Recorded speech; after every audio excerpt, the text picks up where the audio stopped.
In a world where most people watch movies and then forget about them, these brave heroes join forces to watch them again and then talk about them. Join them in their epic journey as they go back in time, a decade and beyond, to revisit and break down films from a vast array of genres. Do these movies hold up over time? Are they classics? Find out on Retro Movie Roundtable. Starring your hosts, Bryan Frye, Chad Robinson, Dustin Melbardis, Nathan Lutz, and Russell Guest. Coming now to headphones in your ears. Welcome all you lords, ladies and knights of the Retro Movie Roundtable. Welcome to the show where we watch movies and then talk about them. I'm your host, Russell Guest, and joining me today are my two good friends and co-host, Chad Robinson and Bryan Frye. Chad, how are you doing today? Bonjour, everyone. Oh, bonjour. That sounds fancy. I like to say it with a hard J, so I accentuate how poorly I did in French class, so which was bad. I like when an entire village just sings it. Yeah. And joining us from Spokane, Washington, is Bryan Frye. How you doing, sir? Oh, we're doing really well out here, man. Got the old school crowd here for an old school movie. So let's just warm things up. We're doing an animation movie. So who is your favorite animated villain? Bryan, why don't you take this one first? Oh, gosh. Favorite animated villain of all time. I might go with Jafar. I think Jafar was always... Aladdin was a big one for me, and I think I've kind of speculated... I think this is also one of the reasons I think Ben Kingsley makes a really good villain, because they just remind me of each other so much. But yeah, it's I'm going to go with Jafar on this one. Great choice. And Chad, who is your favorite animated villain? I'm a big fan of Scar. Have him on a t-shirt. Oh, yeah. Well, those are both great. Those are in my upper echelon, both of those. So mine's going to be Sid from Toy Story. Oh, I can't stand that kid. Well, I mean, yeah. he's an evil kid, so I mean, he's a good villain. Yeah, that's a good one. I like that. Yeah. So, what is the last movie you saw, Bryan? I watched I believe it's the first movie in a Spanish series, kind of like the Millennium Trilogy for Girl with the Dragon Tattoo. It's called The Invisible Guardian. I'm not much on dubbed movies most of the time, but this kept 100% of my attention, and it's a really, they've made all three movies. You can check it out on Netflix, but yes, very, very entertaining. Oh, nice choice. And, I take the dubs over the subtitles. I'm an unintellectual viewer on that one. I don't like reading stuff that they say before they say it is part of it. And also, I can't drink in the full visuals when I have to read the movie. So I go dubs over subtitles, but I know you feel differently, Chad. Yes, absolutely. Yeah, got to go with their originals. All right. And Chad, what about you? What's the last movie you saw? I watched the new Godzilla vs. Kong movie. Oh, I forgot that's out. Oh, that's so what I'm doing tonight. Oh my gosh. When I first watched the preview for that, my wife was in the room and she was like, well, you got really quiet all of a sudden. I was like, shh. And she's like, what are you watching? And I was like, it's the preview for the new King Kong Godzilla movie. And she was like, oh yeah? And I was like, yes. And if you're wondering, do I need to watch King Kong and Godzilla fight on the deck of a aircraft carrier? The answer to that is yes. Yes, I do. Yeah, I'd encourage everyone. It is exactly what you would think. It's as dumb as you would think, and it's as awesome as you would think. Hang in there. It doesn't make a whole lot of sense, but it pays off. You'll get what you're looking for. Nice. I'm in for this movie the way I'd be in for any additional Pacific Rims they decide to do. Nice. My last one was Mr. Popper's Penguins. Huh. Penguins are my favorite animal, and this is just one I hadn't picked up until recently. And as a Jim Carrey fan, this was a hole in my library. So I did Mr. Popper's Penguins, and I had a good time. Awesome. Yeah.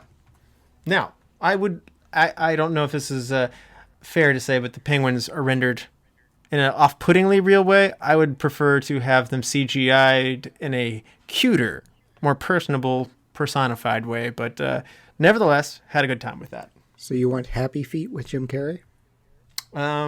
Oh, that was so weird. It was so weird. It's still one of the most disturbing movies I've ever watched. Yeah, this was better than Happy Feet, but yeah. Today's movie is what, Chad? 1991's Beauty and the Beast. All right, and so this movie stars Paige O'Hare, Robby Benson, Richard White, Jerry Orbach, David Ogden, stars Angela Lansbury, Rex Everett, and Jesse Corti. It grosses $204.8 million. That's a lot of money for 91, and that places it at third in the box office that year. It comes in just behind Robin Hood, Prince of Thieves, and ahead of Silence of the Lamb. You know, are those all three good movies to watch with your kid, Chad? We've only seen this one, so let's just leave it at that. Okay, all right. Well, if you don't want your kid to sleep for your Silence of the Lambs, it's probably a good one on that one. So, yeah. And the number one movie from 91 was Terminator 2 Judgment Day. IMDb gives Beauty and the Beast an 8.0. Rotten Tomatoes critics give it a 94%, thinking of it very highly. And the audience scores just there with it at 92%. It's an Oscar winner. It gets the Best Original Score and Best Original Song for the song Beauty and the Beast. It's nominated for Best Picture as an animated movie. That's kind of a big achievement. It's the Best Original Song, was also nominated for Be Our Guest and the opening song of Belle. So it won for Beauty and the Beast, but it also got 3 of the nominations in that category, so it has stacked the deck there. It won 3 Golden Globes for Best Motion Picture, Best Original Score, and Best Original Song, and it was nominated for an additional one for Best Original Song as well. AFI's 100 Years of Passions gives this number 34 on their list, and AFI's 100 Years of Songs ranks Beauty and the Beast at 62. AFI's Greatest Movie Musicals has this at number 22. It seems a little low to me, but I do like musicals, so maybe it's a solid list there anyway.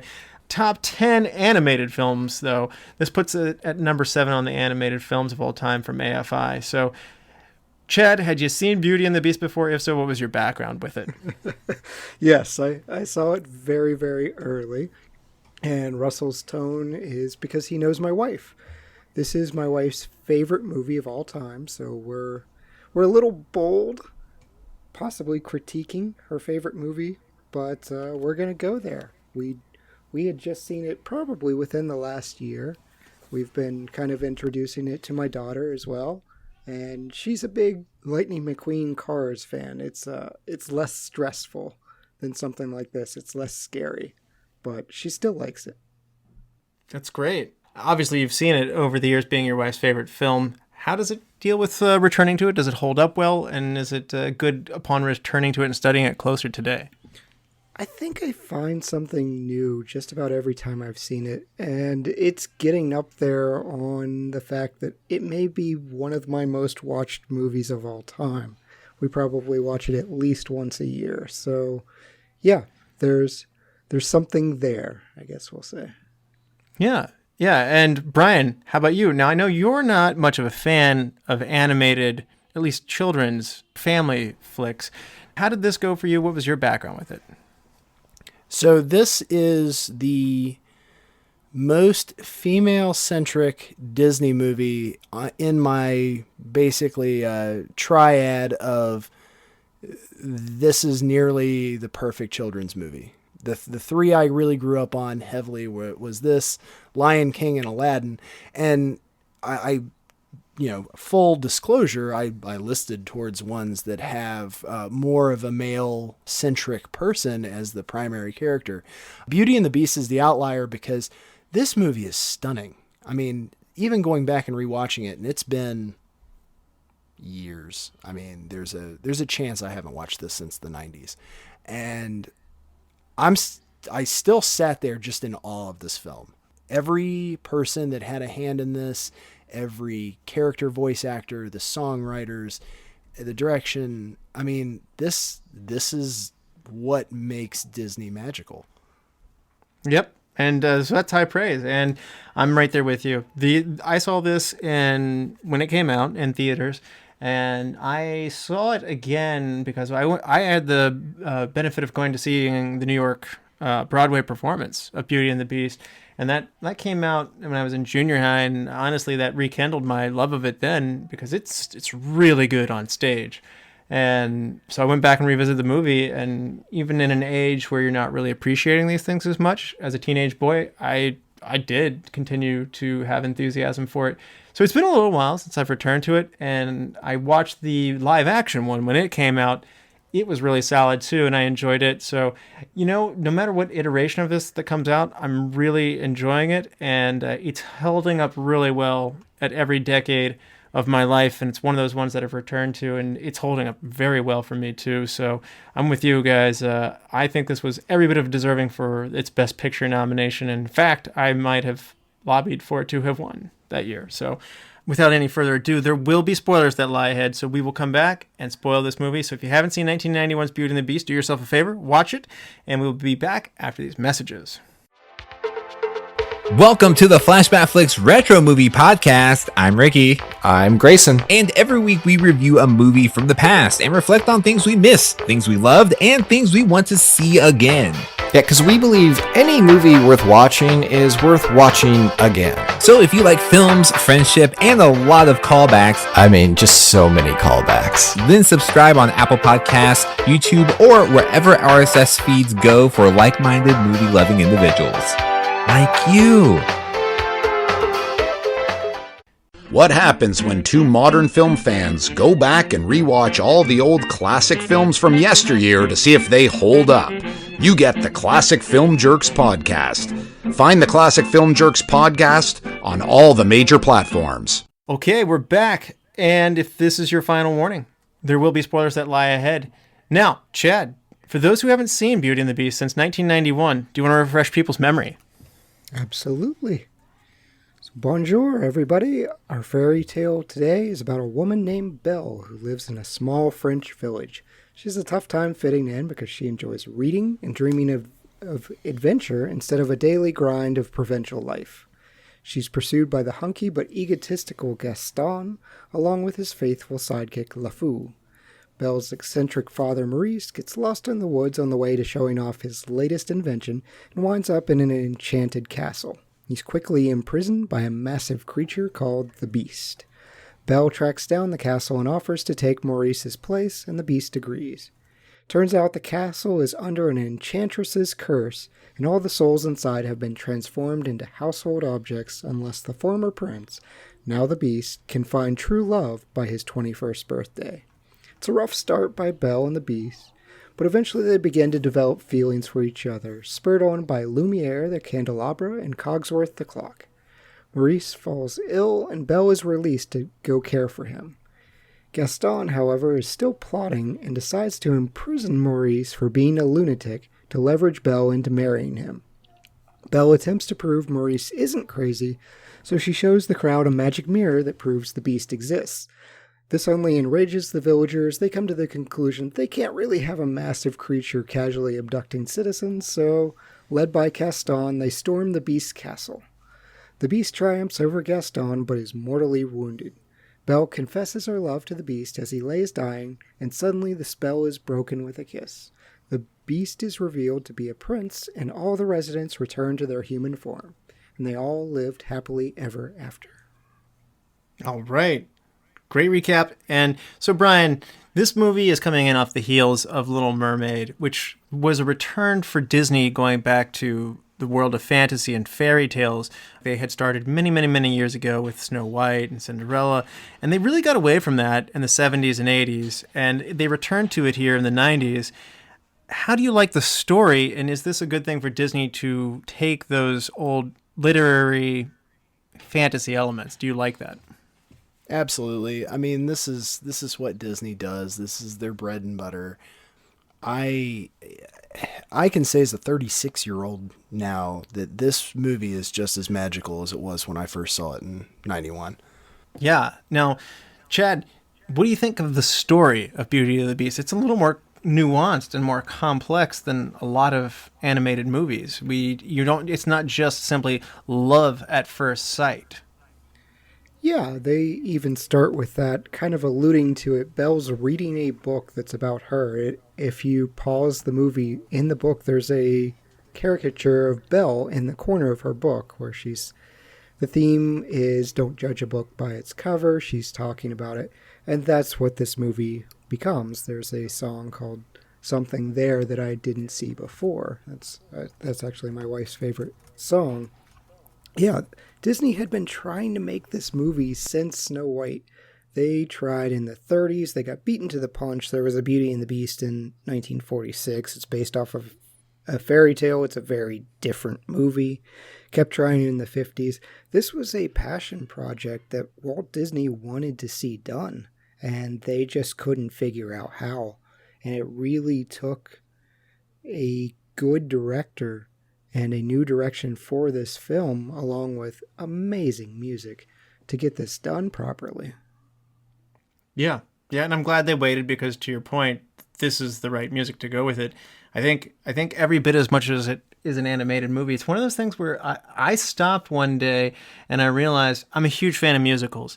The musicals were really dead, and I was making a list of my favorite musicals, and then one day I kind of had this animated movies don't count towards musicals to me in my mind before that, but then I realized, yes, I mean, not only did I see this on Broadway, it is a musical. It's written from the standpoint of being a musical, and it's a really, really good one at that. So I don't want to diminish the fact that it's a solid musical on its own, not just because it's an animated movie. Somehow that got lost to me over the years, and some of these other Disney movies, Little Mermaid, Aladdin, and Lion King, which they were on fire here in the early half of the 90s at Disney, are all phenomenal musicals.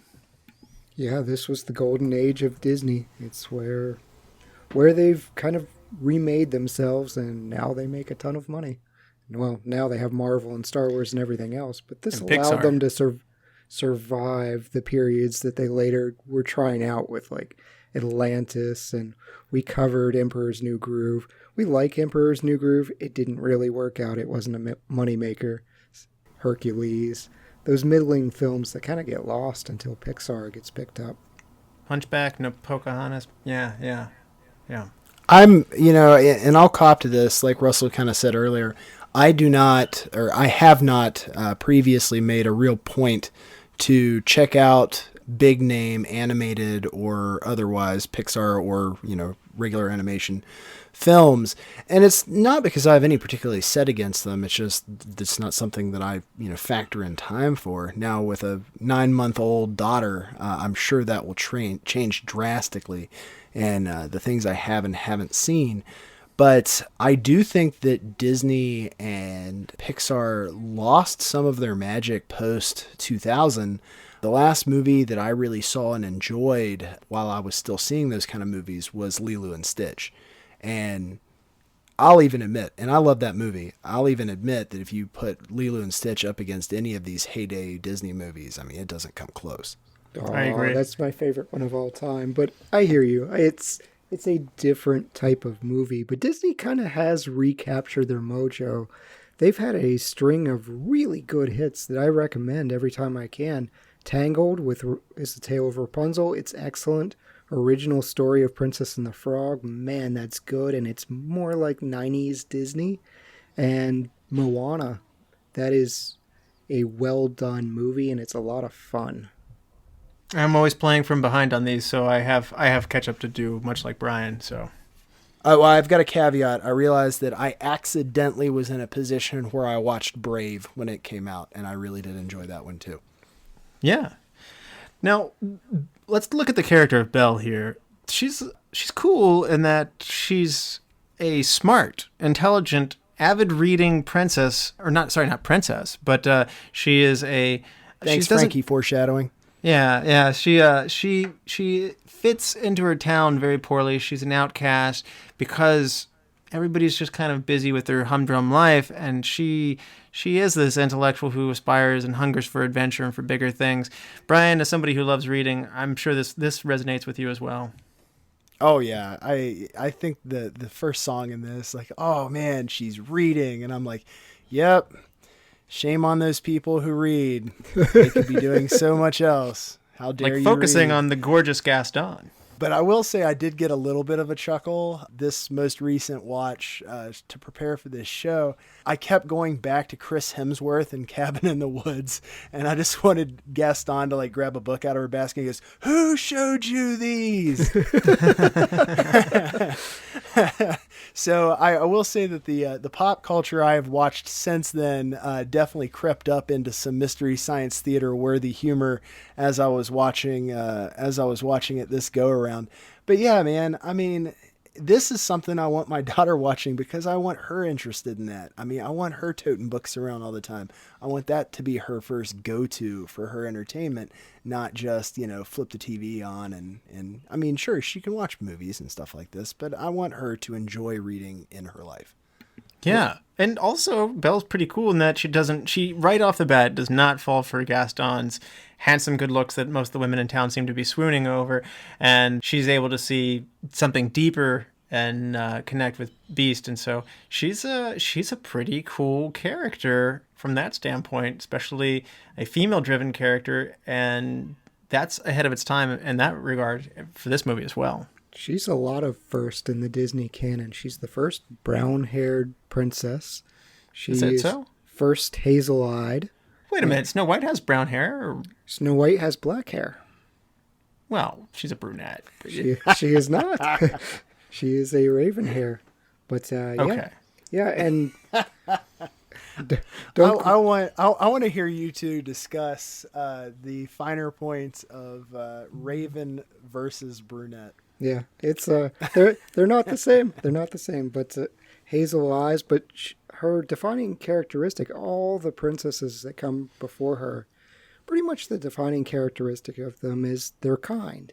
Snow White's kind, Cinderella's kind, Ariel, she's a little mischievous, but she still has a good heart. Belle is the first intellectual. She's the woman reading that they really drive home the point that she's after knowledge. It's not just kindness at her core. Now, that's an important characteristic, but yeah, that's so cool. And I know things in this movie are not going to hold up to modern day standards for things. Fairy tales are imperfect. Disney tells imperfect fairy tales. If you read the originals, they're very imperfect. But yeah, it was major progress from where they came from. Yeah, and honestly, it's interesting that you mentioned that. I think they made a number of improvements over the original story. So in Gabriel Suzanne Barbeau's de Villeneuve's story of Beauty and the Beast, that's a long name. Don't ask me to say that even one more time in this. But in the original story of Beauty and the Beast, the version of the tale, the prince was not turned into a beast for being selfish and unloving, but because he just refused to marry the evil fairy godmother, which isn't even that bad of a thing to do. And likewise, Beauty's challenge in understanding the Beast was not a volatile temperament, but it was just he was a dumb guy. Like, he was stupid in Beast form, so she had to, come to see the kindness in him, even though he's stupid, even though her character is smart. So I like this whole, like, I was spiteful and unkind, and this curse was put on to him to teach him a lesson. That's a big improvement right off the bat. They also cut the 3 evil stepsisters of Belle's. I mean, Cinderella was kind of like, yeah, we've done that. We got to cut those characters. Yeah, that would be a lot like them. Cinderella. Yeah, that we've seen that before. Did she also have friends who were mice in that one as well? No, she did not. I mean, okay. She does wind up having a friend that's a candle. Yeah.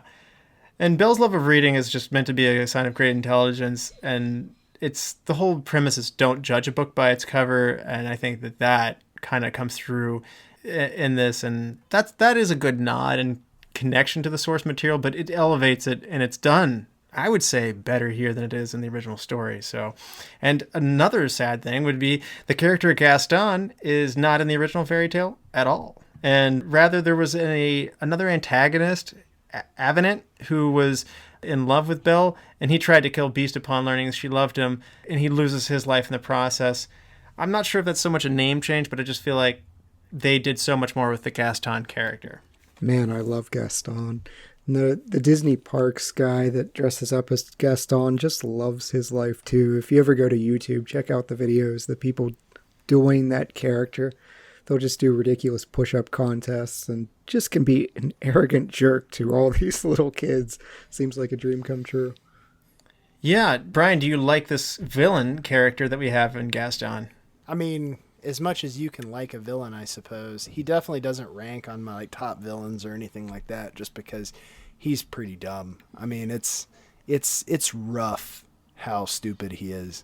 I suppose he knows his trade well enough, and I did think that the live action Gaston did a little bit better to shape the character than the Disney animated one really allows for. I mean, they still have that airheadedness level to it, but it just wasn't quite so aloof.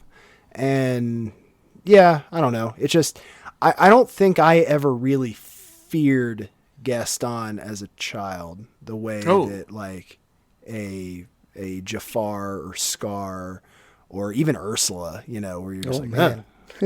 Ursula was frightening. One thing that Gaston is different than those and to your point, you're right, he's not as fear-inducing as those, but he's funny. And he has to walk the line. He and LaFoe are actually, as well as Belle's dad, are the sources of humor that comes from this.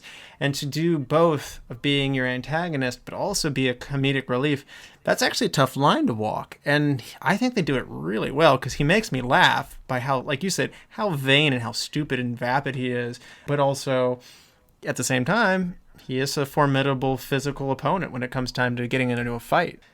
He does both well. He's such a wiener at the end of it, though.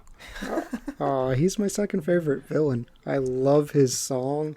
I love the ridiculous arrogance. And really, I've had this discussion.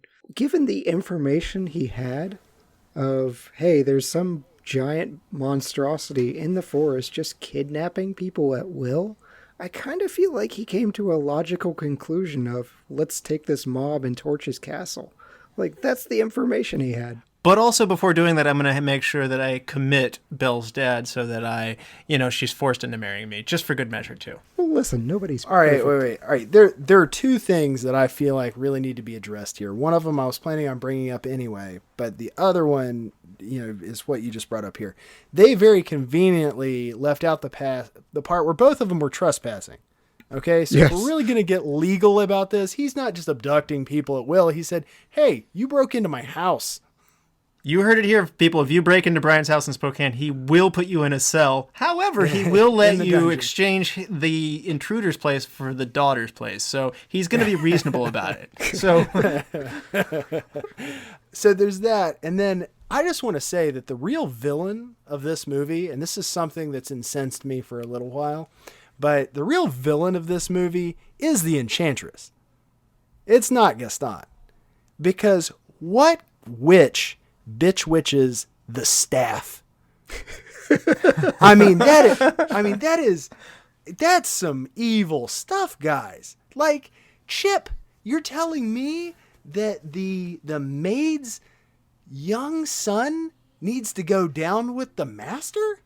I mean, that's some dark stuff right there. Like, I don't know. I can't it's get a over good the point. fact- It's a good point. She's definitely one to hit back. But on the other hand, doesn't that make the reward so much greater than if just Beast is transformed back into his human form and learns his lesson? Like, it makes it so much better because the whole staff is saved in the end. I mean, it's very fun to see everybody has been saved and returned back to their human form. If you didn't have that, would the end be as good?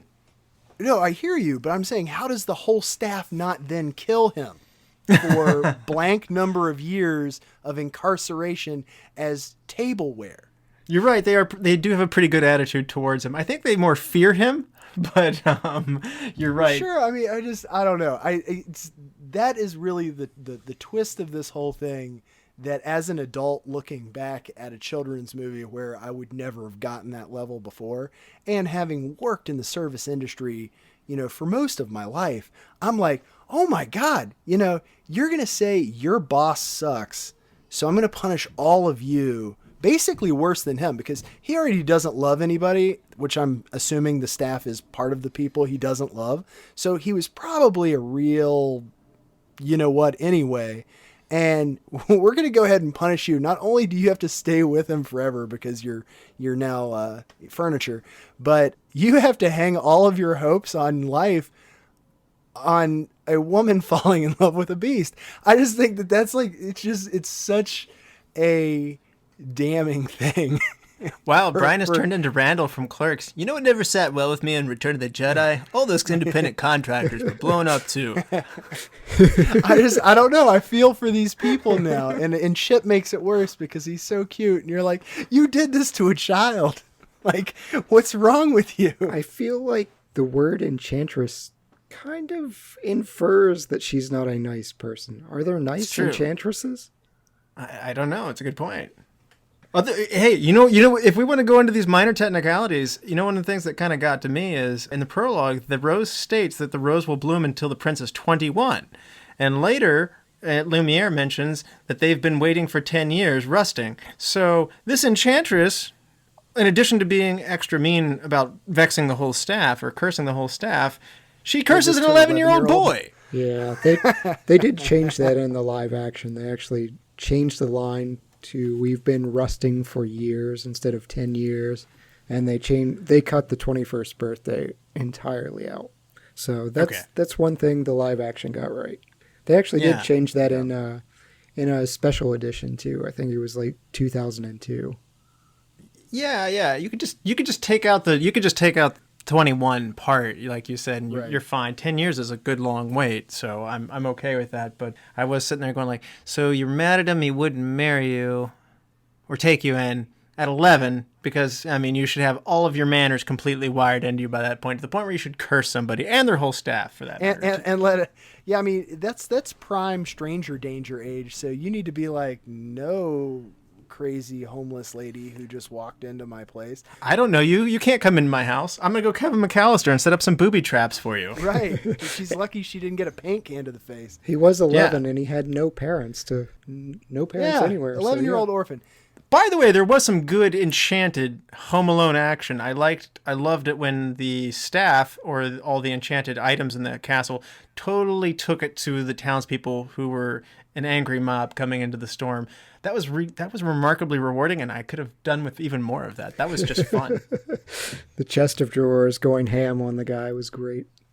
Yeah, and then he walks out because he's dressed and he's just so embarrassed and runs away. That's phenomenal. Did anybody else think that when the dresser dressed him, he came out looking a lot like Ariel? Yes, yeah, that was intentional.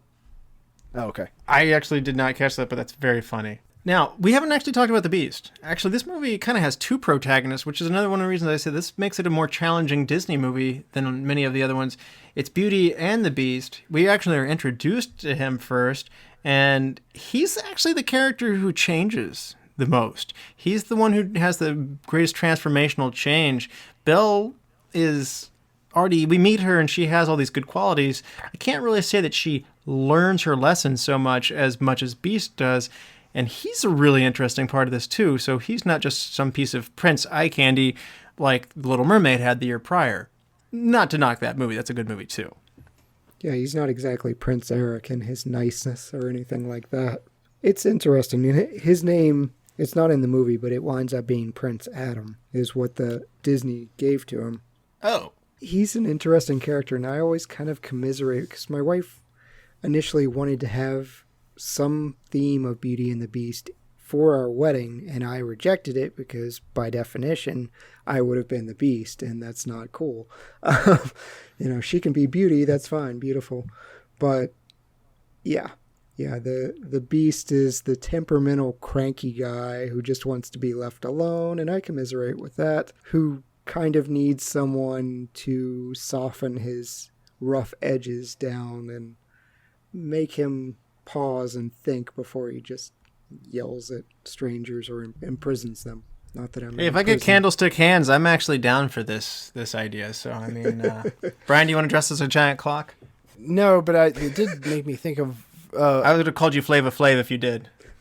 No, I was thinking about it, and I would say that Gaston is like the third best villain in this movie. Behind the sanitarium guy. He's great. So I'm going to go Enchantress, sanitarium guy, and then Gaston. Wait, you mean you want to destroy a whole family and Enforcer? I'm in. You're going to pay me to do something I would have done for free because I'm also evil? Thank you. That's a great little part there. I'm glad you picked up on that one too. So in terms of the cast, and there's a lot of good voice work and some great singing work. Bryan, what do you think about some of the vocal performances here? Oh, it's beautiful. I mean, this is a phenomenal musical, and I mean, just to speak to it, and I'll say it in my superlatives later too. I mean, Beauty and the Beast is, it's not just an iconic song. I mean, it still gives me goosebumps. It's easily in the pantheon or Mount Rushmore of Disney songs. It's so interesting because every single line, and I didn't realize that this until we started studying for this episode, every line is 5 syllables. I'm just like, that is so hard to do and do well. They could have made it really corny, but they made an Oscar-winning song. Oh, it's a wonderfully written song. I mean, just wonderfully written. Yeah, almost the entire cast were Broadway experienced stars, most notably Dame Angela Lansbury and Jerry Orbach. So Disney intended it that way. They wanted to have that theatrical background and make a musical. If you want to win me over real fast, that's a fast way to do it. Jerry Orbach's inclusion was interesting for me because I think of him from Law and Order. He was just this cranky police detective. And so seeing his name as Lumiere, it's like, oh, it's that guy, that same guy that's been busting crimes, and you just hear the Law and Order data sound. Right, so like that was another thing that was going through my head during this, is every time Lumiere was on the screen, I just wanted to go dong dong. Disney was originally going to bring back Jodie Benson, who did the voice for Ariel in The Little Mermaid. I don't know what kind of upper echelon of Disney royalty princess that would have made her, but they ended up saying that they needed somebody who sounded more European, meaning I guess Jodie Benson didn't sound white enough, so they went out and got Paige O'Hare, and I gotta say she did a great job, but I just thought that was a funny comment of not European enough. Huh. What I read said that they wanted someone that sounded more like a woman than a girl, and they were comparing what they were looking for to Judy Garland, which that's an odd person to cite, because I think of Judy Garland as Dorothy as a girl, not as necessarily a full-grown woman. But yeah, Paige O'Hare definitely had an older sound to Ariel's curiosity and mischievousness. That's fair. And some fun notes on that is she would flip her hair back during the actual recording, and the animators pick up on the personifications of the characters. If you look at Lumiere, he resembles Jerry Orbach, the actual person. Some of Belle's mannerisms of the hairpiece that falls in her face and she flips it back, that was something that she was doing in the studio. And so there are real features of the voice actors that were coming through with what they were drawing. That's super cool. Absolutely, yeah. Obviously, there's no face capturing that you do like you have today, but I mean, I want to just take a second to really appreciate the craft that went into doing that. Now, one that was another consideration was Tim Curry was considered to be the voice of the Beast, and if you've followed the show for a few years, you're probably aware of Tim Curry is very popular on the show. I gotta say, I don't know how he can sing, but I would like to see Tim Curry as the Beast. Yeah, I'm actually gonna pass on that one. Yeah, he's too distinct, and the Beast doesn't really sing. So Tim Curry doesn't need to sing; it would just be his voice. Yeah, I like Robby Benson here. Okay, and you know what? To make that voice, if you actually look up Robby Benson, that voice comes out of a much younger, smaller, slender man than you would ever expect. It sounds like it's coming out of a more mature man's voice, but it's not. Yeah, they mixed it with a panther, though. Okay, I was wondering, because I was like, does anybody else think that this guy sounds like Worf from Star Trek? Yeah, they pretty much made it unrecognizable by doing some audio mixing, and a panther growling was included in it. Yeah. I still think Mr. Inigo Montoya himself, Mandy Patinkin, he was considered for a Beast. That would have been a different direction. Yeah. Fun consideration. But only if you kill his father. Yes. Yeah. Well, the original line that Gaston uttered to the Beast at the castle was "prepare to die." So that would have been kind of fun if Mandy Patinkin was the Beast. Yes. Now, another fun alternative casting was Cogsworth was written specifically with John Cleese in mind, and I gotta say that also sounds pretty awesome. Yeah, he went on to do Fievel Goes West instead. Also a good movie. Yeah, that's I mean, I would accept that. Like, I don't think it needs to happen, but that's more acceptable than Curry. Yeah. Yeah. Any other casting comments you guys wanted to get into? I actually have this problem, and I don't know why, because they're wildly different people. But Julie Andrews was considered for Mrs. Potts, and I confuse her and Angela Lansbury all the time. One Sound of Music, one's Murder, She Wrote. I don't know why. I can't keep them straight. So this was unhelpful to me. It's like, oh yeah, the same person was considered. Well, you can combine the two. Murder, She Wrote, spoonful of sugar helps the medicine down. A spoonful of murder helps the medicine go down. So an interesting one is the character Chip was originally only going to have one line, but the producers like Bradley Pierce's voice, and he's a super cute young guy. Like, I mean, he talks like the character, and it was funny to see him in an interview. He was just like, I just imagined what it was like to be the character, and I just said the lines. I was just like, and that's adorable. No wonder your role was expanded 100-fold. And so Chip was barely even in it. There was a role for a music box to do some of these things, but Bradley Pierce stole the show. Good on him, and good call, too. When you realize you got lightning in a bottle, you go with it. Yeah. Absolutely. Yeah, Chip's adorable. Wow. I thought Chad was going to have some rebuttal on that one. You normally are hard on young actors. He's not a small child messing things up. He's there for exposition, and he does it really cutely. So good on Chip, good on child actor. Congratulations on not being the kid that screws things up. Wow. This is definitely high praise from Chad. So, Chad, do you have anything about the production and the writing part of this? Yeah, I mean, Don Hahn, he just gets everything, man. He does The Lion King, Beauty and the Beast, Hunchback, New Groove. He just gets handed the keys to the kingdom after this. It's just like, you did Beauty and the Beast, go. Do whatever you need to. They rewrote quite a bit. We talked about them having troubles getting this movie made. 1989, they wound up throwing it out. They just said start from scratch. Rewriting funny characters, making it more light and musical versus maybe a little bit darker. Adding more characters. There were only 2 main characters in the beginning. Making the inhabitants of the castle former servants instead of just enchanted objects. All of these things just contributed to a more meaningful movie.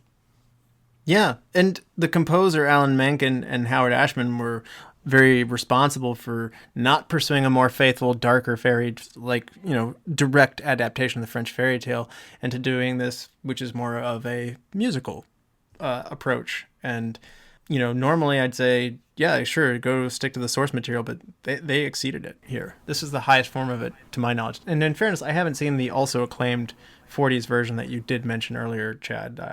I am eager to go back and see that someday, because I actually just like the fairy tale of Beauty and the Beast. It's a cool story. Brian, do you have any thoughts on the making or the writing and how it came to be? The songwriting in this is part of the magic. I would say the biggest key piece to the magic in this movie. So I have nothing but positive things to say about it. I don't think they could have done it any better. One interesting thing that happened is this movie was previewed at the New York Film Festival in '91 as a work in progress.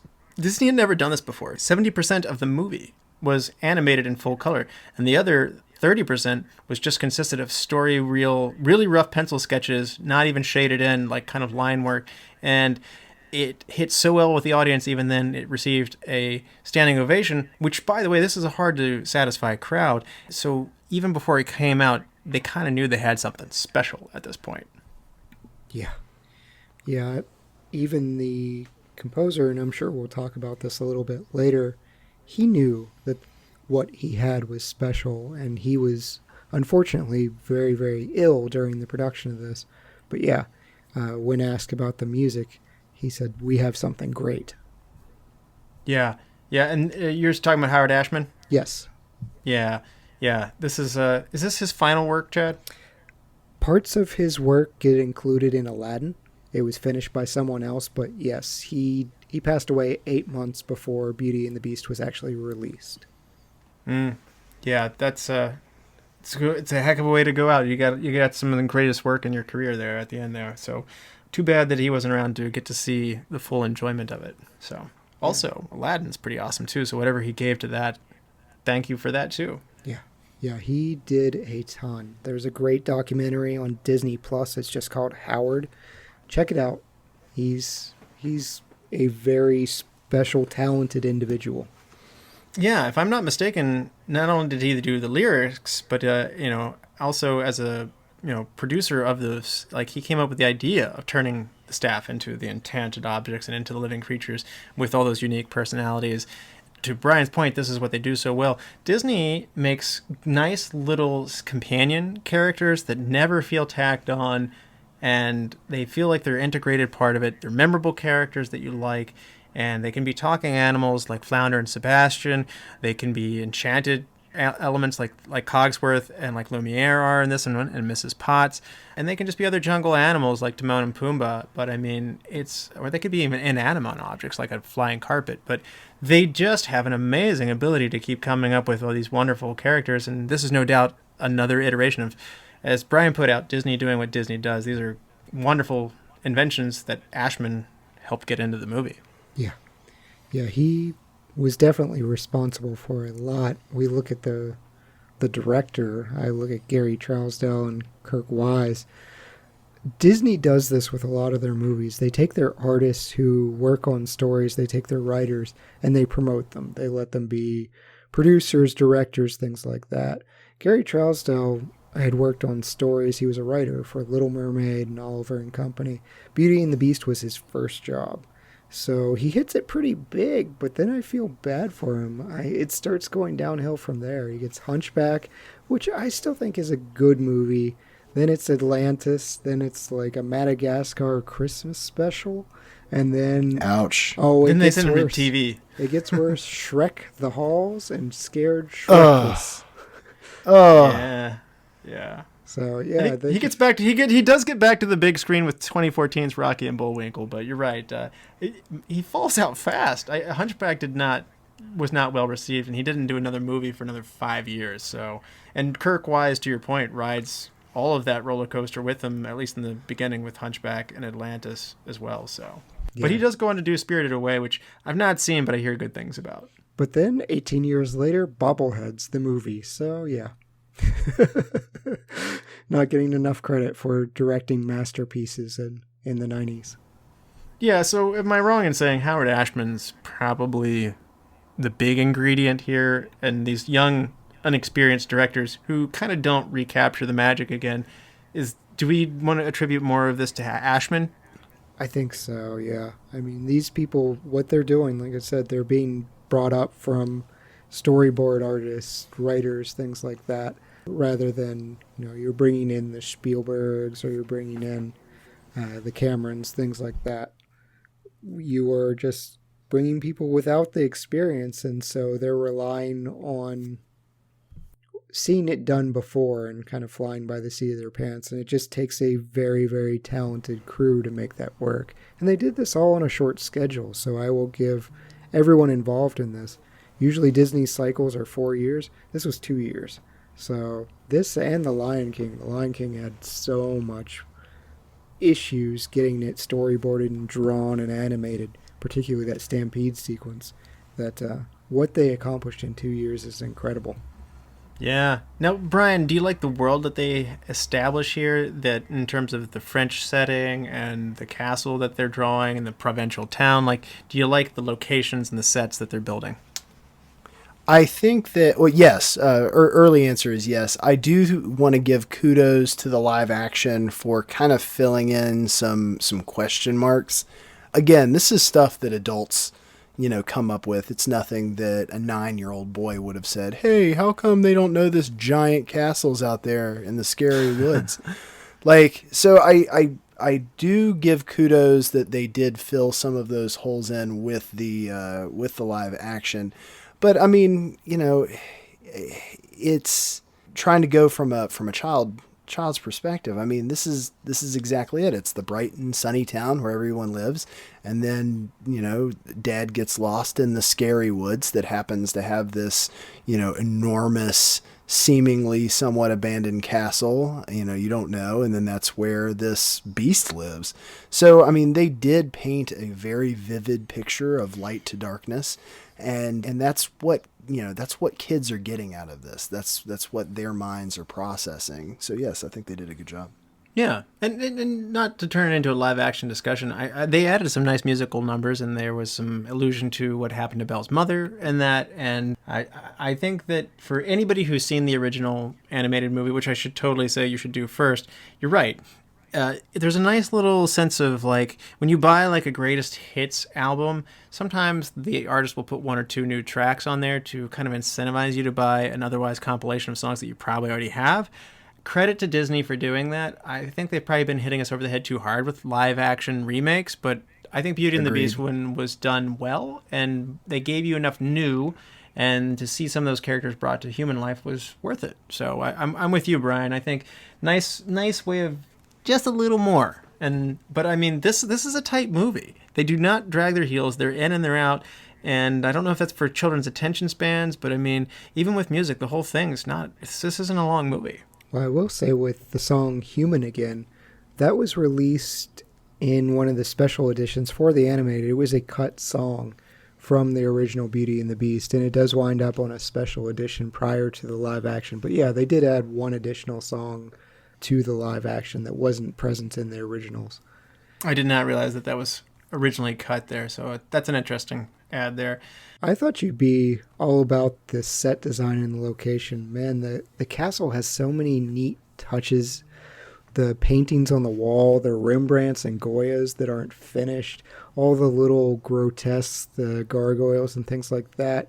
Their statues, their early designs of the beast. It's got so much going on that you can just miss the first time around. And this is what Disney artists do. They put just magical touches that you may not even notice, certainly as a kid you're not appreciating. There's mouse ears in the background when the snow melts, things like that.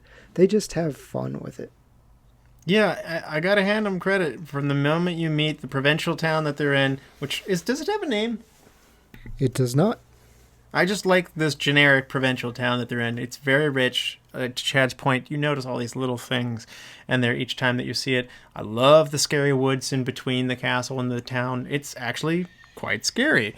And I remember kind of being scared with the wolves in the woods. I as a kid, I had the appropriate amount of being scared. And I don't think movies today are... I should say that too often they're afraid to challenge kids. Kids like to be scared. They just want to know that it comes out okay. And I give this movie credit for giving that sense of adventure from the threat being real. And the atmosphere is great there. And to Chad's point, the castle's cool. They kind of blend Gothic influences, very French, with, the Baroque era as well once you get inside. But it's interesting how the castle has these two characters, very dark and threatening. But then also once the staff comes to life and once their love is kindled, it actually turns into this quite charming place, and you start to see the warmth in it. So the atmosphere reflects the tone of their relationship, and that's really cool. And that's something that really only I think you can effectively do to this degree in an animated movie. So to your point, that's just even better on the animators.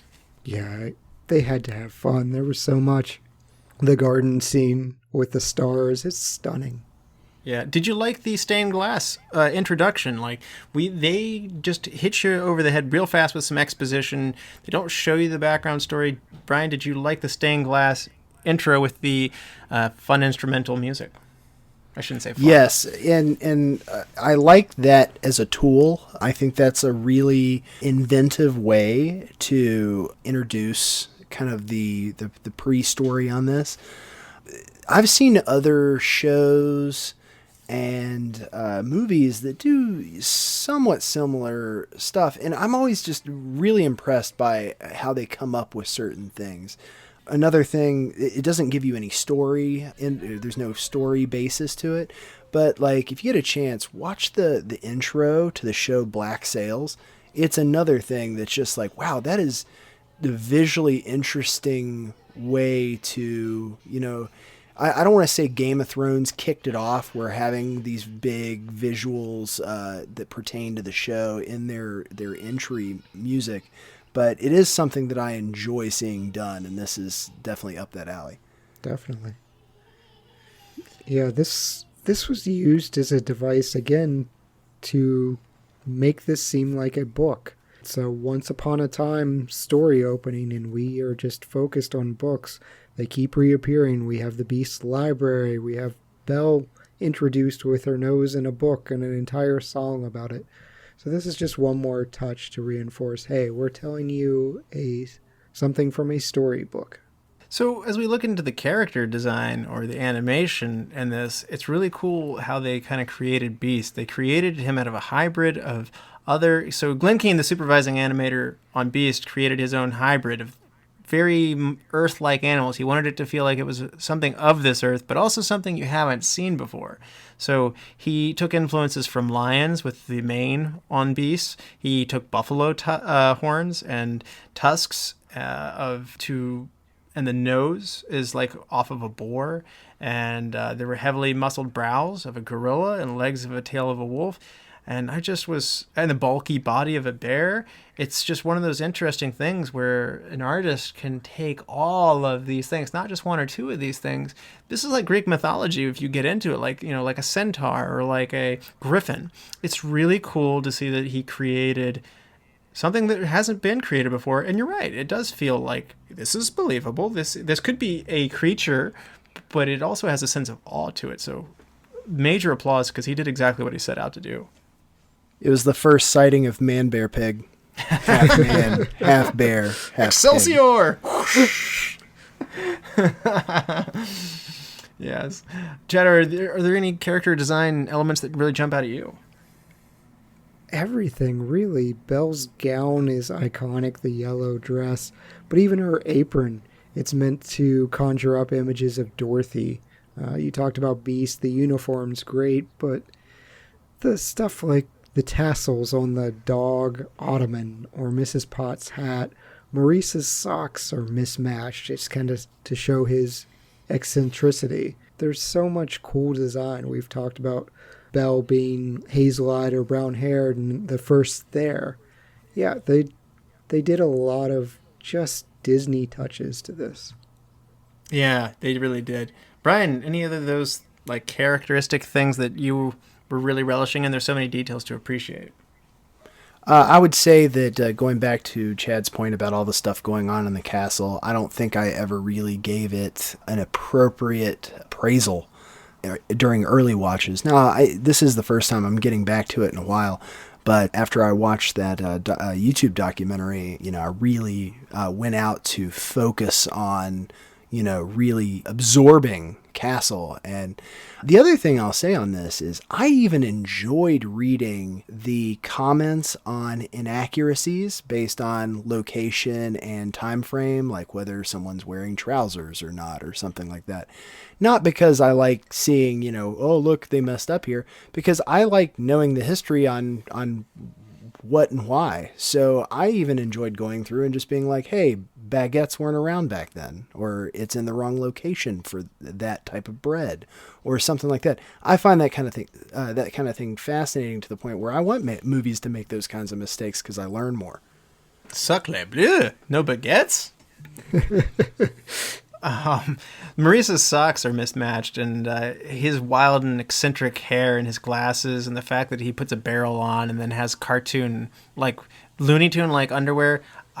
I do like how they're serious characters of Beauty and the Beast are serious, but I like how the whimsy comes around them, and it makes it enjoyable and rich on Pawn Returns. And I also forgot to mention I like how Beast's eyes are like the thing that don't change into him, whether those blue eyes are in the portrait that's all torn up, and then those still remain in Beast form. So there's some little piece of recognition in him. So a lot of great details here.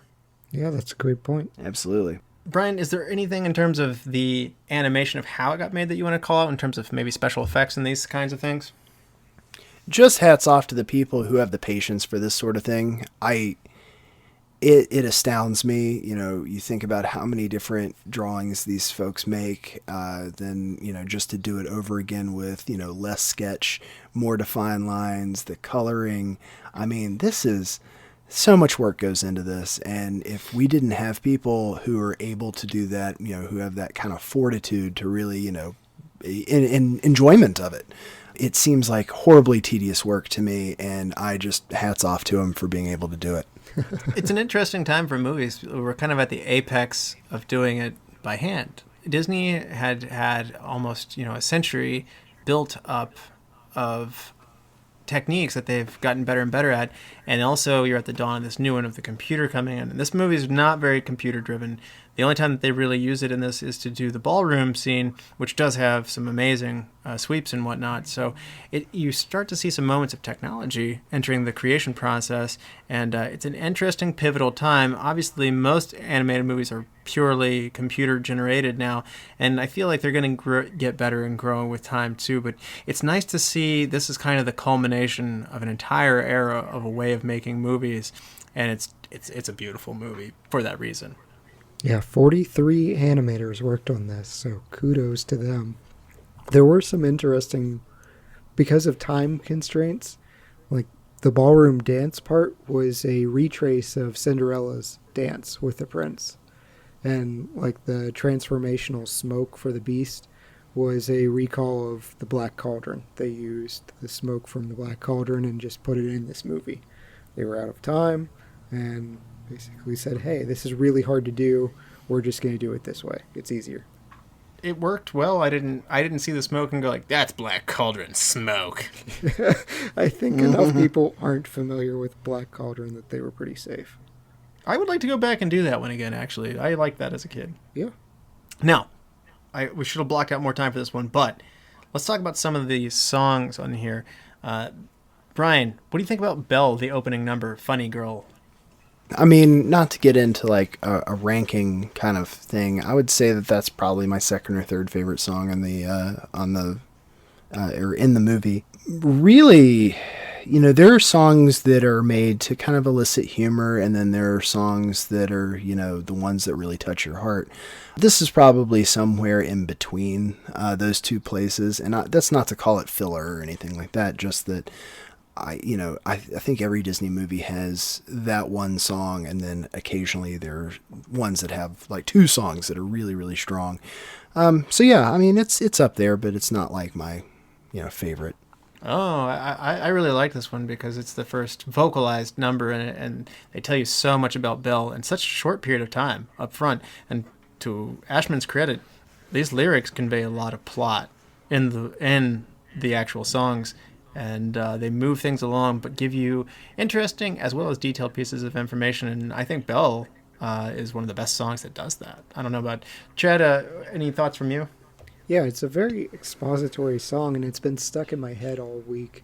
But this entire musical, I think of Nightmare Before Christmas. I love some of the songs, but there are some that just don't hit for me. And that may be blasphemy to some, but every single song in this movie lands for me. I love Gaston's song. Yeah, you mentioned that one earlier. What is it? Brian said he wasn't as big on this one. Tell us what you liked about that one.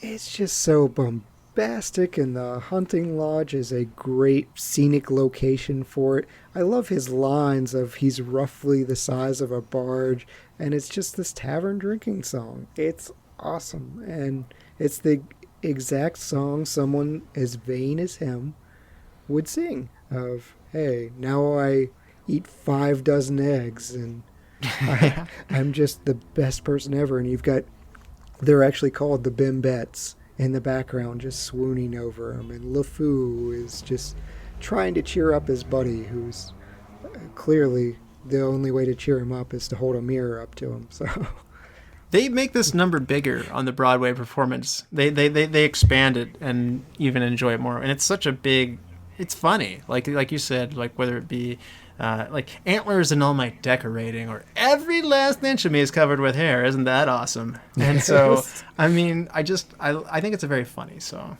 Brian, what's one of the songs that that stuck out most to you? Like, which ones are like, man, I really did like this one? I mean, we've already talked about Beauty and the Beast as a track. Performed by Angela Lansbury herself. It is. I mean, it's such a beautiful song. Like it's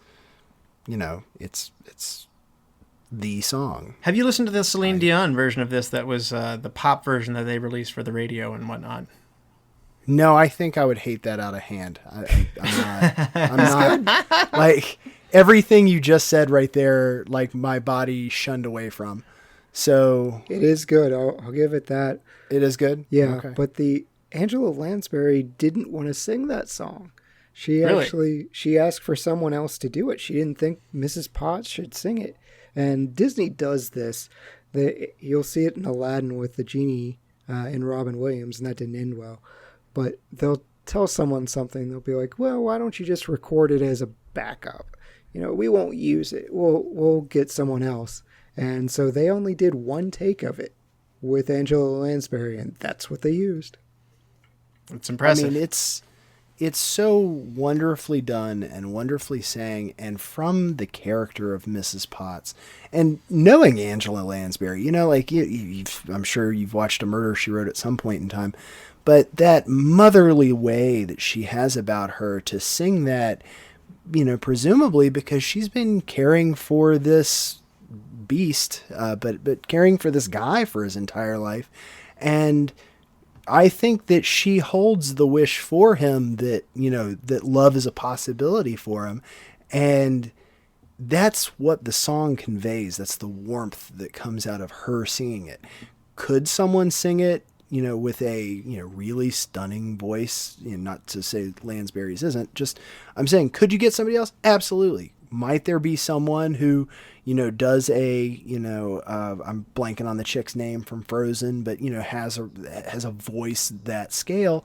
Sure. But it didn't need that. It needed the warmth. It needed that wish that love is possible. Idina Menzel. Yeah. No one, Chad has mentioned before, like, Here's to You, Mrs. Robinson, and The Graduate is something that, with the last name of Robinson, that people like to kind of like, make that connection with. Funny thing is, with the last name of Guest, which is an odd name, I will totally agree. People love to do Be Our Guest, Be My Guest, which this movie undoubtedly connects to so many people, and I can see that because they like to say that with Be Our Guest. But I do like that song. It's actually, despite the you might think I might not, but I do like it. And it was actually going to be originally sung to Maurice's character, not to Belle. And I'm glad they changed that. Yeah, me too. That would have been... It's better to cheer up Belle. I like the mob song, and I really think we see a lot of it carried over into Scar's song, Be Prepared. It is good. Because you see I agree. This darkness and this fire and the marching and the rhythm to it of Kill the Beast and Be Prepared. You get that influence, and I like these villainous marching songs. You know which one just felt good? Obviously, Beauty and the Beast, it does stand out above the rest of them. Like, I would agree with Bryan on that one, but why I didn't see it before is why I didn't see it there before. Something there. Yes. Yeah, there must be something. There. Yes. That one's just very sweet and genuine, and like I said, if that doesn't warm your heart more as an adult, then, I think I appreciate that one more today than I did then. Well, the animation during that, when they're out playing in the snow and just having fun, and even you see Cogsworth and Lumiere watching from the window with Mrs. Potts. Yeah, it's whimsical.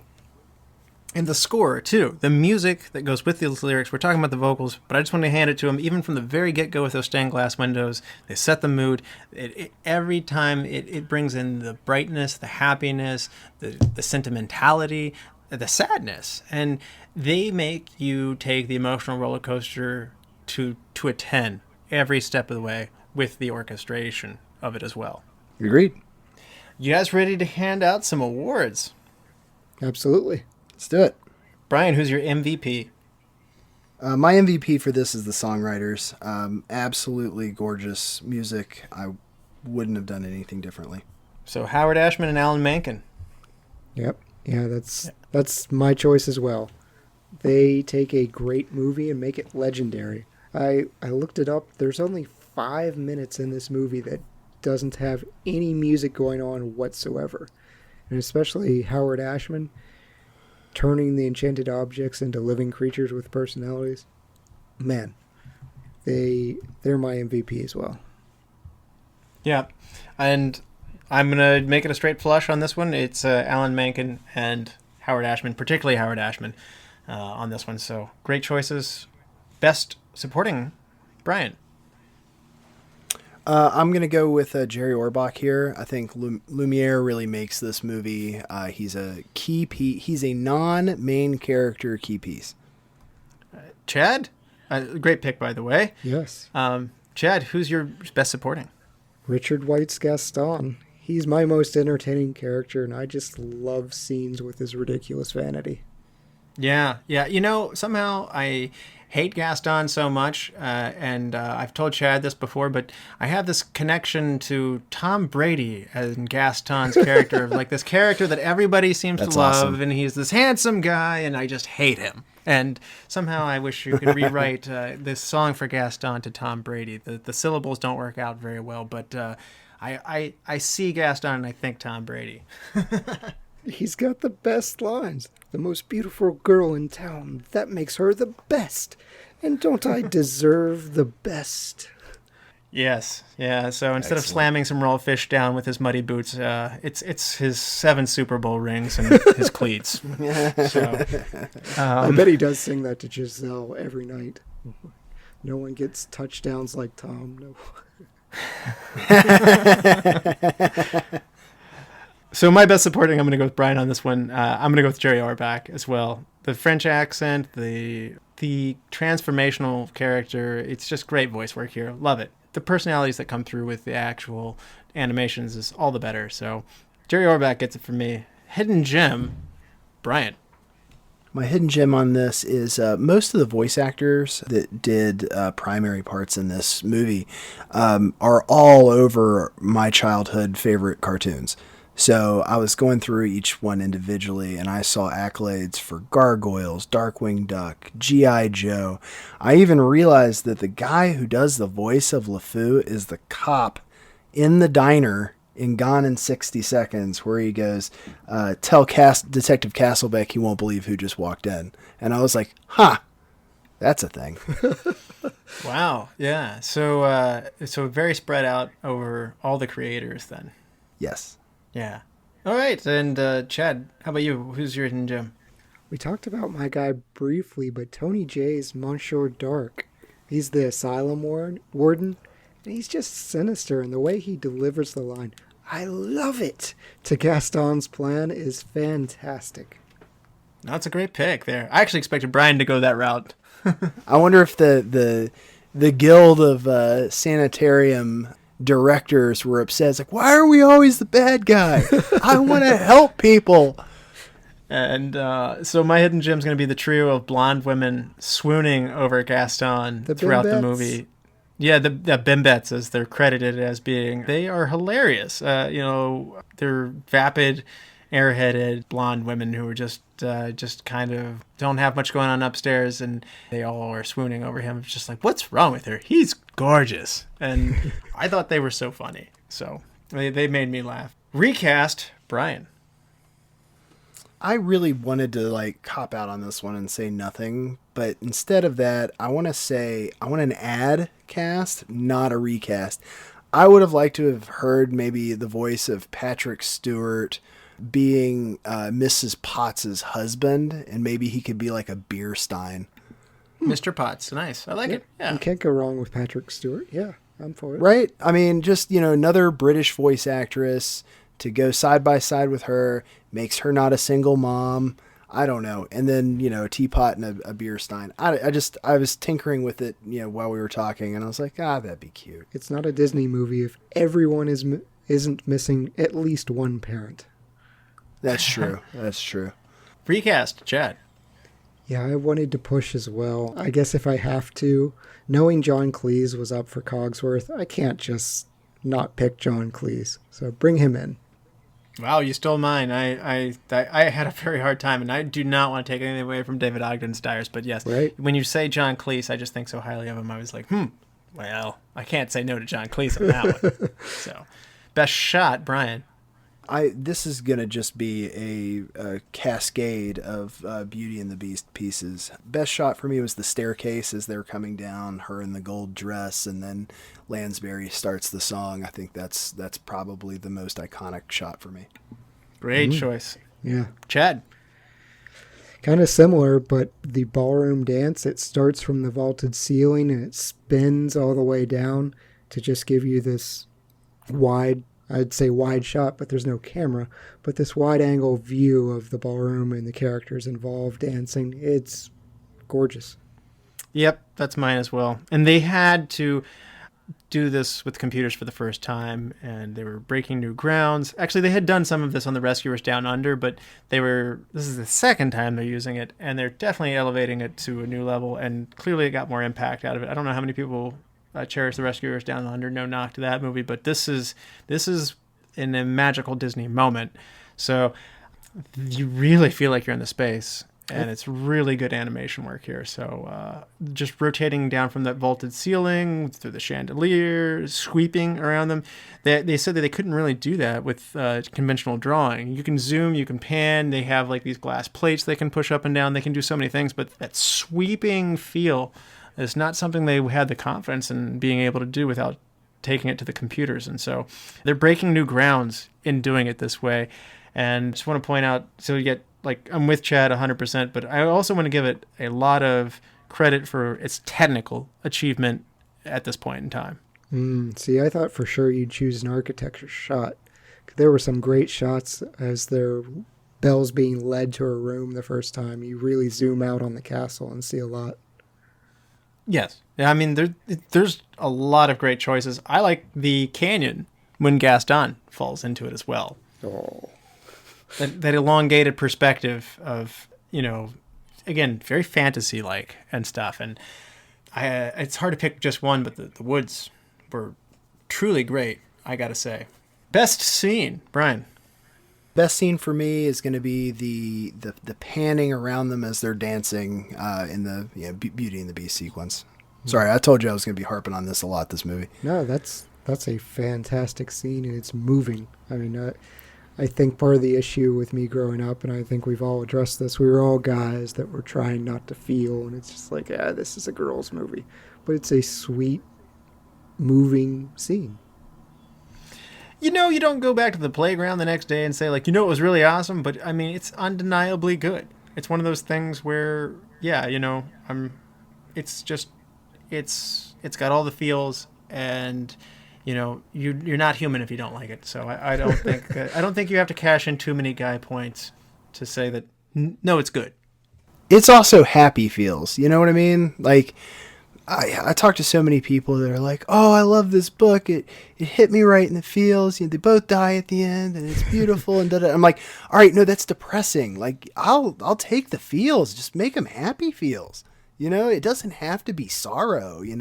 Oh, it's beautiful because they're all dead. No, like Disney made me want my happy after. I'm not going to be ashamed of it, but I do hear that Bill Burr stand up in the back of my head where it's like, it's why men die sooner than women. It's from pushing down all those urges to like hug a puppy and like Beauty and the Beast and stuff like that. It's like, we're just not allowed, man.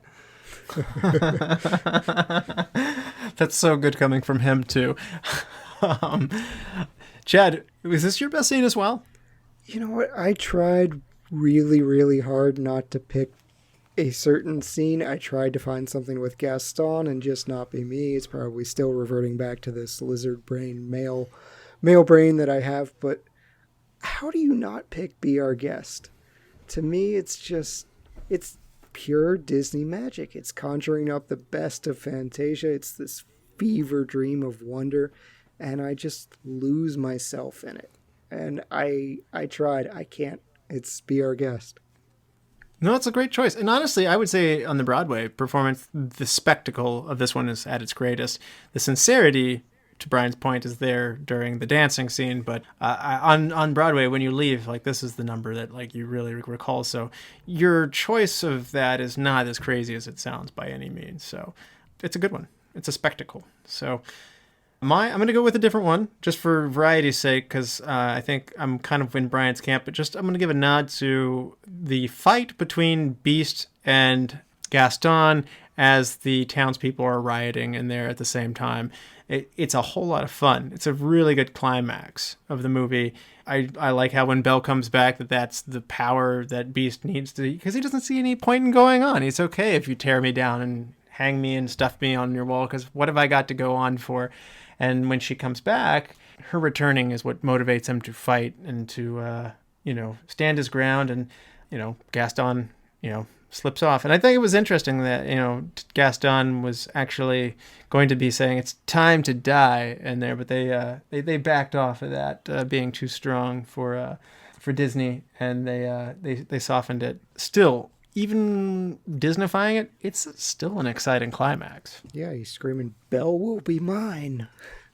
Yes. Yeah. And I like the fact that Gaston's fighting dirty. He's been defeated and the Beast has shown him mercy. And then he takes the underhanded, like, I'm going to hit you when you're not expecting it kind of thing. So, Brian, best wardrobe, makeup, and this could kind of be an animation moment or character design moment. So we're going to alter that for that.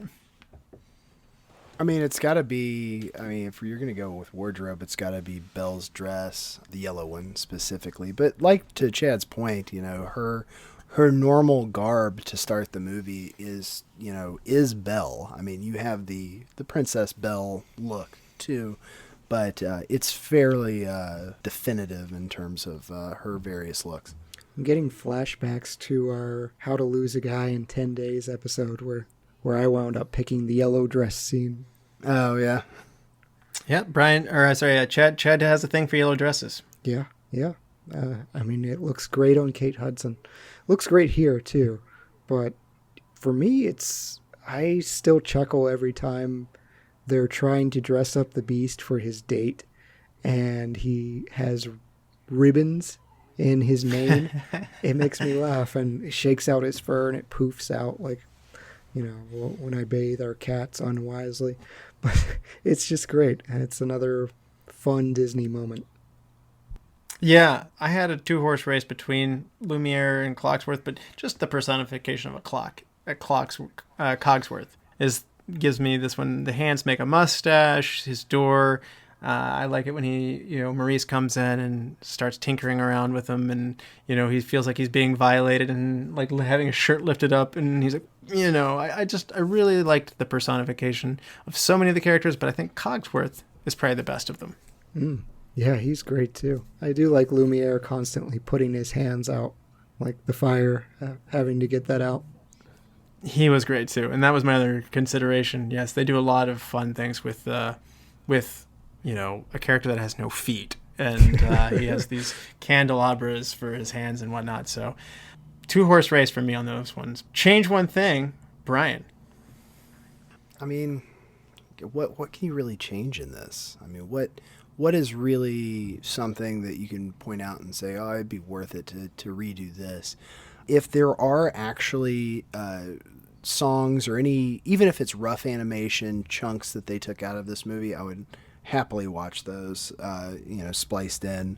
So, I would say the only crime is maybe leaving out something that would have been worth leaving in. Okay, special edition for you.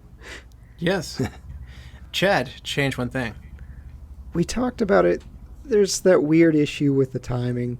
They don't need to comment on the number of years. They say it's something like 10 or the 21st birthday. Take out the 21st birthday because it does create the adult issue of, wait a minute, he got cursed having no parents and he was 11? So this isn't fair. Yeah. I agree. That was probably mine too. But just for variety's sake, I'm going to say French it up a little bit. Now, they did a great job with the atmosphere that they made, but am I correct in saying only Lumiere displays a French accent, right? Wouldn't it be nice if Gaston also had a dripping, obnoxious French accent to go with it too? So you want a little more Ratatouille in your movie? Yeah, just French it up a little bit more. You know, Cogsworth is actually British, and I'm okay with having somebody British in the house, and that's okay. So is Mrs. Potts. But this movie's actually a little more British in terms of the voice work than it is French. So I don't want Lumiere to be the only one with a French accent. Some of the people in town should probably have a little bit more of it, and I don't just mean saying bonjour. So I just want, give me some French accents. All these awesome, talented voice actors, I am positive are capable of doing it well. That's fair. Best quote, Bryan. I've got to go with Cogsworth on this one. With the what should I get her? Oh, there's the usual things: flour, chocolates, promises you don't intend to keep. That was a fun ad lib from David Ogden Stiers. That one wasn't scripted, so it was just going to be chocolates and flowers. So worthy ad. Good choice there, Chad. Best quote. LeFou, I'm afraid I've been thinking. A dangerous pastime. I know. That is definitely. Well, you guys took my 1 and my 2. I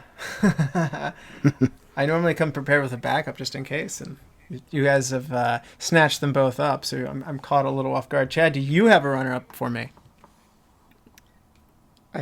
Chip, when he's asking Mrs. Potts, he's like, What's there? When he's asking something there that wasn't there before, and she's just like, oh, nothing.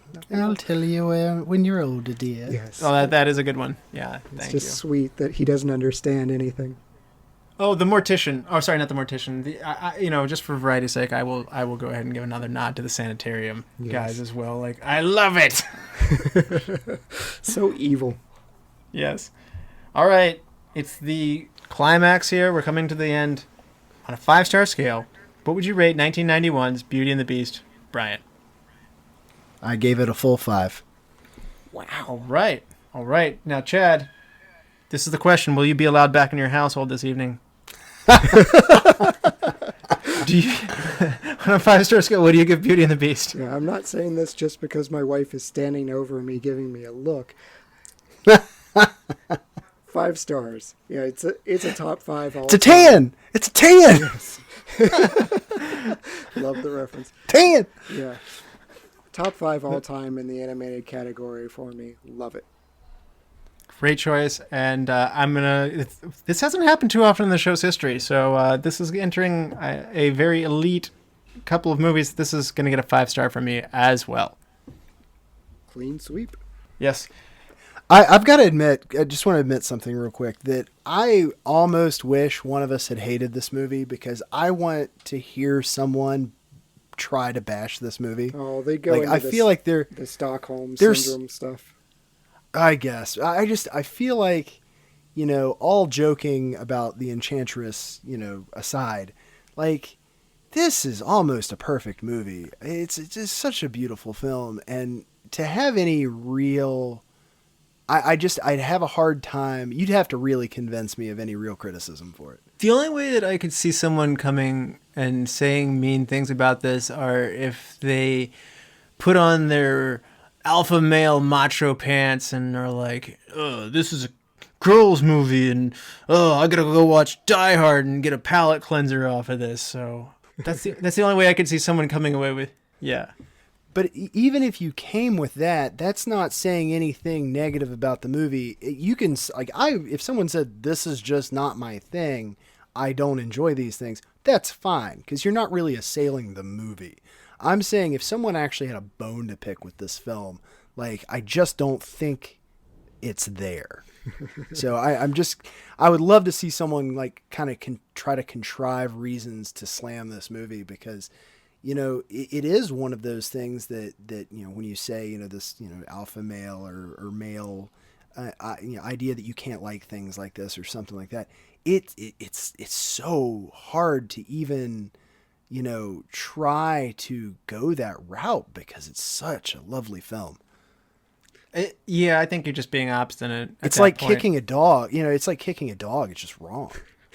Yeah, and even after you do say that, it's kind of like I'm imagining this ultra tough guy's like, oh, I hate the Spice Girls, and then he gets in the car, rolls up the windows, and then it's in traffic going like, Tell me what I want, what I really want. Yeah, exactly. It's one of those things where you lie about it, and then you go back home and you watch it again. Like, it is a pretty good movie, but I can't tell anybody. It was a bold jump from Beauty and the Beast to Spice Girls. Well, but it's something that's clearly marketed for a different, not something that you can cop to liking. Now, I don't think that this falls into that. Is my point though. I think this is just a wonderful movie, but I see what Russell's point is. Yeah, I'm just afraid to name a guilty pleasure, and both of you be like, oh no, can't back you up. Hey, there. I think I've already admitted to liking Pitch Perfect, so I like feel that too. Things are out there. Yeah. I think I have also. I think on our guilty pleasures episode, I admitted to I did like the Princess Diaries. So. Yeah, it happens. Yeah. So the other thing I wanted to say is we didn't mention this. It plays really well at the kids level. If a teenager sits down and gives it their time, they're going to be won over by this. It's going to play well for parents. It's going to play well for middle-aged people. It's going to play well for old people. It hits all of the generations in a way that not many movies can do. So you're entering that like Wizard of Oz upper echelon of like movies that have what I call universal appeal. Again, only tough guy at the gym who's just like, I got to go bench press some iron after watching this. Yeah. This is the only people who aren't going to be happy. Well, it changed the structure. Gaston was right. Yeah. It changed the structure of the Academy Awards. The Academy Awards was like, this movie's a problem. It's so good. We've got to create a new category. Because if Disney keeps doing this, we don't want it to win Best Picture. The only other animated movie that winds up nominated for Best Picture is Up in 2010. But until they created Best Animated Feature because of this movie. And they expanded the Best Picture category by that point, so that's even more impressive at this point, because at this point, correct me if I'm wrong, you only get 5 entries. Yes. Yeah, so all the more impressive. And also a little bit snotty on the Academy's part to say that, I get it. You don't have real-life actors emoting and all that stuff, but it's kind of funny to say that we're going to give them their own little category that's theirs, and it can't transcend other than music and animation. So it's kind of interesting how they gave them their own. I won't say kids table. It's still an Oscar, but it, like to your point, Chad, it kind of alleviated their conflict of like, but this is a cartoon. Yeah, I mean it got beat by Silence of the Lambs, so I'm not going to pick a fight with them here. It's not like it got beat by Crash or something, but yeah. Yeah, there are certainly years where the best film of the year is an animated story. Up was fantastic. Mm-hmm. Well, do you guys want to pick a movie for next time? Yeah, let's do it. All right, Brian, I've got 3 musicals. Why not just stick with this? So it's Oscar season, but these are all Oscar-nominated musicals. We have option 1, Cabaret from 1972. A female girly club entertainer in the Weimar Republic era in Berlin romances 2 men while the Nazi party rises to power around them. Option 2, Fiddler on the Roof from 1971. The pre-revolutionary Russia, a Jewish peasant contends with marrying off 3 of his daughters while growing anti-Semitic sentiment threatens his village. And option 3, West Side Story from 1961. 2 youngsters from a rival of New York gangs fall in love, but tensions between their respective friends build towards tragedy. I think we're going to go with West Side Story. All right. Let's get our finger snaps ready for Rumble. Yeah, jets or sharks? I think sharks are cooler than jets. Agreed. All right. We'll do that next week, and I'm excited to get into that one. So, Chad, Brian, thanks. It is always fun to do one with you guys. Absolutely. This Yeah, is you fun. too, man. And thank you, all the lords, ladies, and knights of the Retro Movie Roundtable. We invite you to reach out to us. We want to hear from you. So subscribe, rate, and review to us on iTunes, Spotify, Stitcher, wherever you get your podcast. Give us a like on Facebook. Follow us on Twitter at @movie_retro. And email us at retromovieroundtable@yahoo.com. And producing this podcast is fun but not free. And we invite you to support the show at our Patreon page, which is, I think, working properly now. Chad informed me for over a year it actually wasn't set up properly. But you can now give us money at patreon.com/ patreon.com/Retro Movie Roundtable. So any contributions you give us will make the show better and go towards making the show better for you. So as always, thank you for listening. Be good to each other and watch more movies. Bryan? Okay, so you're like Buddha if he wasn't so enlightened. And you're like Jesus if he wasn't arrogant and all his miracles were fake.